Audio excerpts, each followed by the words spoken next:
A key part of the mortgage process is your identifying and financial information. This allows loan originators to determine your purchase price limit as well as verify your identity.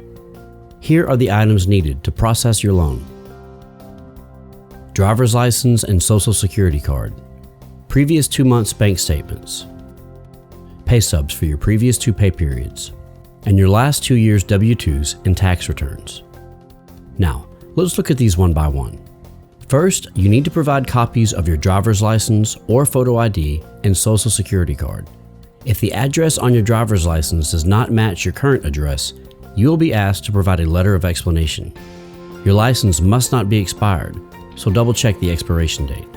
Nothing is worse than showing up to close on your new home and not making it through the lobby because your driver's license has expired. The next items you need to provide are your pay stubs for your previous 2 pay periods, as well as your last 2 months bank statements.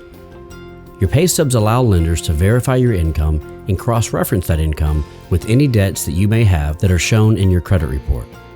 So basically, loan originators look at what you make every month versus what you owe every month. Things like auto loans, student loans, signature loans, etc. This is called your debt-to-income ratio, or DTI.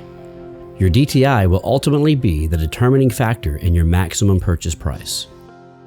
Additionally, a loan originator will look over your bank statements to make sure that you have enough money to cover the down payment and/or closing costs. There are 2 main things that a loan originator will look for when examining your bank statements. The first is any overdrafts in your accounts. For lenders, overdrafts are a sign of money mismanagement. If you have 1 overdraft, you will be asked to write a letter of recommendation. If you have more, you will most likely face a few more hurdles.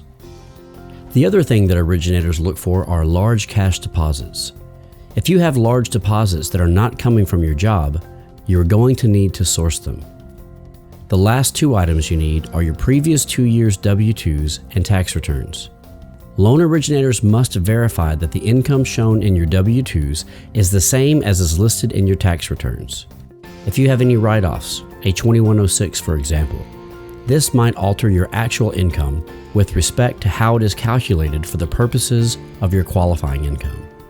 Something like writing off mileage, let's say, might lower your monthly income slightly. If it does, then it will alter your DTI, that oh so important ratio we discussed earlier. If you are self-employed, write-offs and/or claiming losses can have a much more significant effect on your income and DTI. Alright, that about wraps it up. These are the essential items needed to process your loan. When providing your documents, remember to provide all pages of each document. If you have a bank statement that is 12 pages long, you must provide all 12 pages. If you don't, you will be receiving a call from your loan originator. I promise. Scan over your documents. Make sure they meet the criteria we have just covered, and you will be good to go.